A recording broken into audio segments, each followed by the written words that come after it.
is going on, my fellow movie nerds and geeks alike?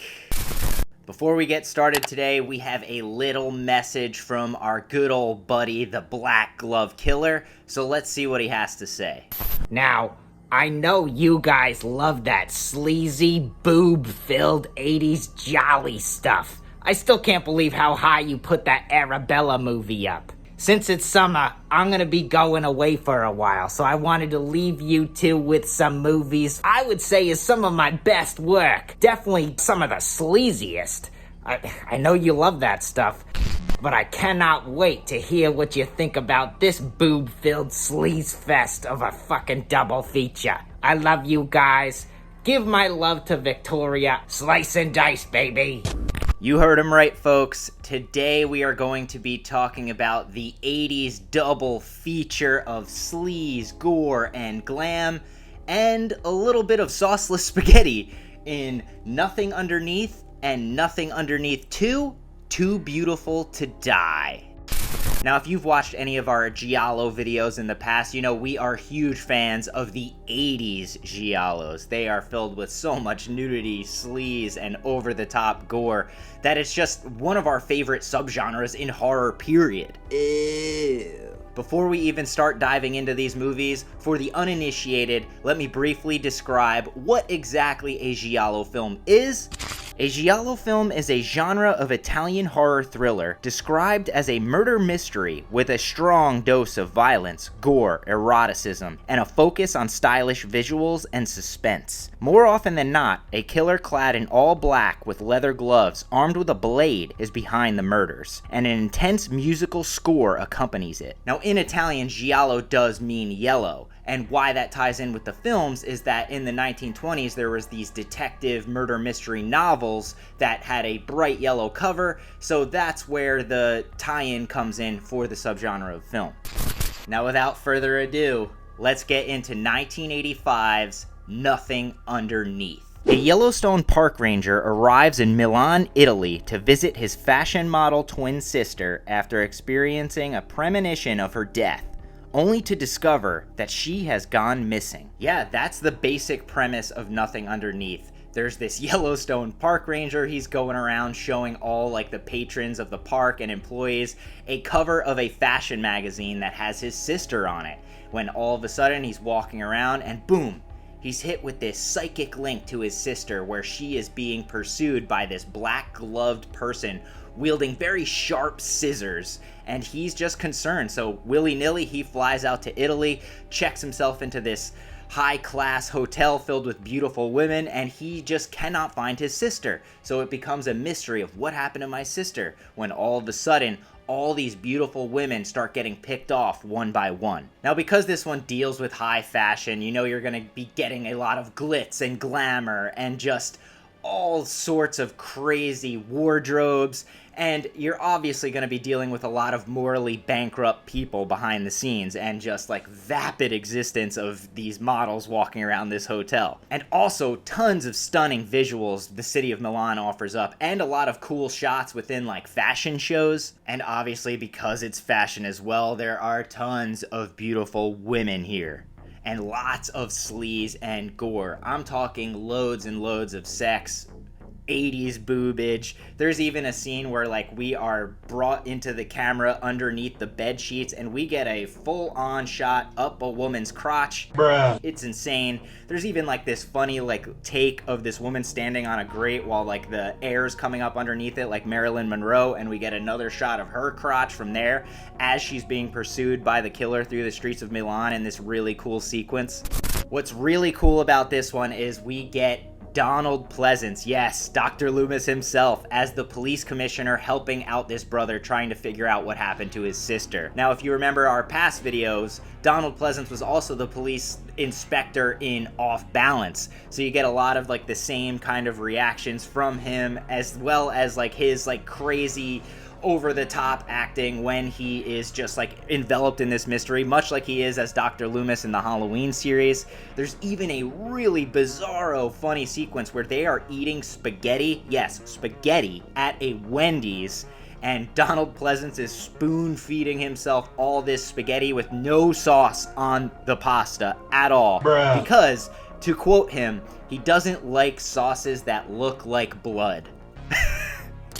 Now, the black glove killer who is wiping out all these women one by one is unique in a sense that rather than just using like your typical razor or a knife, he is wielding these giant scissors to stab and dispatch all his victims. There are so many red herrings in this one. The murder mystery is thick. There's like this weird subtext of like corrupt fashionistas. There's this weird subtext of this like jeweler who has these cocaine-fueled sex parties. Bruh. And all of a sudden, a game of Russian roulette goes awry. It is just insane. He ends up like bribing all these people who saw this woman accidentally shoot herself by giving them a bunch of like diamonds to have and be like, hey, keep your mouth shut. It's so weird and like isn't really necessary to the plot, but adds like a very cool web to this already very interesting, very visually stunning Giallo film. And I just love the glam, and I think it's because I grew up watching 80s slasher films that I like the 80s Giallo so much, because there's lots of that kind of substance here, and it's just so visually striking. You know how beautiful all these Giallo films look? Well, imagine it here in the world of high fashion. You already can picture it. It's just amazing. One thing I thought that was gonna really turn me off of this one was like the weird psychic link between brother and sister, but it really works here because, you know, we've always heard these stories of twins being like psychically connected in some way, and this one doesn't take you out of it at all. It's very like kind of like realistic and not done over the top in a sense that like would really pull you out of the film. You also get a beautiful score by Pino Donaggio, and from what I can hear, it sounds just like the same exact score from Brian De Palma's Body Double here. And you know what? If you're watching this film, it actually has like a lot of notes of De Palma, and that's not a bad thing. You know we love De Palma here. Now, I will not spoil the ending, but after this crazy sequence of like chases, tons of blood, gore, over-the-top violence, and just insane sleaze and boobs galore, there is an awesome reveal that ends up where our brother does eventually find out what happens to his sister Jessica. It's not at all what you expect. Like, you think it's going one way, and it ends up in this empty apartment, and she's there, and there's this weird lesbian sex triangle thing going on, and a woman wielding a power drill. It is insane. I loved the ending, and I did not see it coming at all. Totally out of left field, which made me even fall in love with this film even more. I love when it comes out of left field and I can't predict it, and this one throws you right through a loop. It's fantastic. Now, I don't put this lightly, because we don't put a lot of films up here, but because of how much I enjoyed this film, Nothing Underneath is going in our remarkable tier. Like I said, we love 80s Giallo, and this one had everything I wanted from it. Sleaze, gore, fantastic visuals, just an absolutely amazing murder mystery and reveal. It's everything I want from a Giallo film. Definitely one you have to check out. And next up on this double feature was Too Beautiful to Die from 1988. Now, in Italy, this was called Nothing Underneath 2, but that's where the sequelness ends. There's no carryover characters, there's no psychic links in this one, but in Italy it is declared a sequel to Nothing Underneath. Fashion models of an agency are invited to a party by the owner of the agency. During the party, one of the models is assaulted by a powerful guest with the help of the other models. Soon the models start to get killed one by one on the set of a music video. Yes, Too Beautiful to Die again. The world of high fashion, but this time all the models are involved in getting hired for music video shoots. So anticipate lots of amazing sets. They're all wearing crazy costumes that honestly could double as like something out of Mad Max. The weaponry that they're holding, you can see it on the cover here, this crazy knife and stuff. It's almost like a Madonna music video from the 80s meets Mad Max with all the stuff that all these women have to wear. It's just insane and over the top. The music video sets are insane, and they offer up a lot of stunning visuals here. Much like Nothing Underneath, it like the sets and like where all these kills and chase sequences take place are what make this one so much fun to watch. The main focus of this one is that there was like a model who was essentially sexually assaulted at one of these parties, and she winds up dead. but also all the people that were at this party start ending up dead.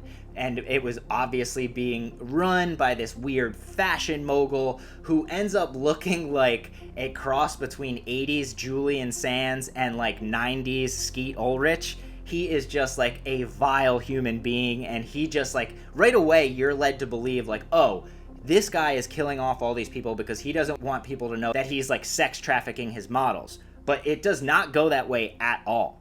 We get a lot of like 80s Giallo tropes here, lots of slow motion, lots of fog machines, women are getting wet and just dancing the night away. It is just beautiful to look at, even though the plot kind of wears thin. Like, you make it through half the movie before you even know what's going on. You're like, well, how come we don't know why this person was killed? Why are these people dying? It takes a while to really pick up steam and you start to figure out what exactly is going on. And that's like my main gripe with this one. Overall though, it is a lot of fun. So much hairspray. It is 80s after all, and the soundtrack is just filled with 80s icons like Frankie Goes to Hollywood and Toto, and like slow motion sex scenes and over the top boob showing. Oh my god, it's just like glorious, man. And the look of the killer in this one's really cool. It's almost like a cross between like the Phantom of the Opera meets like 80s music video star. Like, it's wearing all black, using these crazy weapons, and has this white-faced woman mask that we're privy to in the beginning of the film, but don't see it coming until the end when the reveal of the look of the killer. It's very cool and very effective, and like I said, very Phantom of the Opera, which brings me to the next point. There's like a chase sequence happening at like the top of one of these music video sets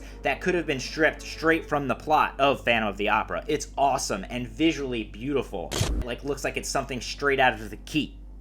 Now, being as this is the world of high fashion, you're gonna get lots of glitz and glam again. And because there's so many characters and beautiful women and people behind the scenes of all these music videos, there's so many red herrings. Like, you get a do-gooder cop who's just like, I'm gonna figure out this mystery. You get the director of this music video who's also a do-gooder who seems to have like the women's best interests in his mind. Until, of course, he ends up, like, having sex and sleeping with the main girl of this music video shoot. Insane. So many people, you're like, oh, it's gotta be that guy. Oh, it's gotta be that lady. But, like, even, like, there's inflatable furniture. There's inflatable, like, plants. It's so 80s, and I think that's why I liked it so much. The cool, unique weapons are just, like, another, like, high point of this film. Like I had already mentioned, that cool weapon that is, like, being used on this music video set ends up being like one of the killer's main murder weapons. There's even a sequence near the end where we're like going through this labyrinth of like this cave and like stairs where the killer's chasing a girl with a crossbow. It's just fucking awesome. And the reveal is super interesting in this one as well, because you think it's going one way, much like Nothing Underneath. It goes a complete other direction. Even the cop like figures out the mystery, but he is thrown through a loop when he finally shows up to like bust all these people. And we get like, of course, like the killer's monologue at the end explaining exactly why, but you will not see it coming. I do not want to spoil it. There is like this weird connection of like a long lost sister and the director. Is he really a do-gooder? In the end, I don't think so, but it is awesome. You will not see it coming.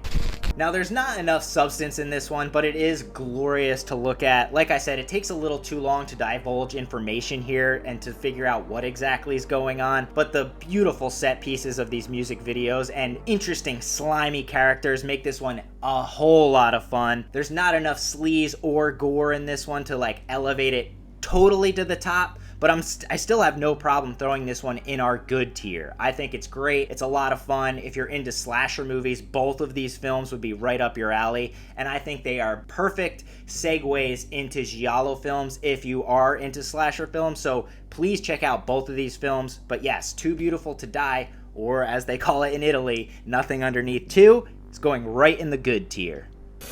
But alright guys, that is our 80s Sleaze Fest double feature of Nothing Underneath and Too Beautiful to Die. Now, if you want to watch any of these, I know Nothing Underneath is on Tubi. You can get this Vinegar Syndrome double feature, which is awesome that you could watch both of them. Both of them are on separate discs.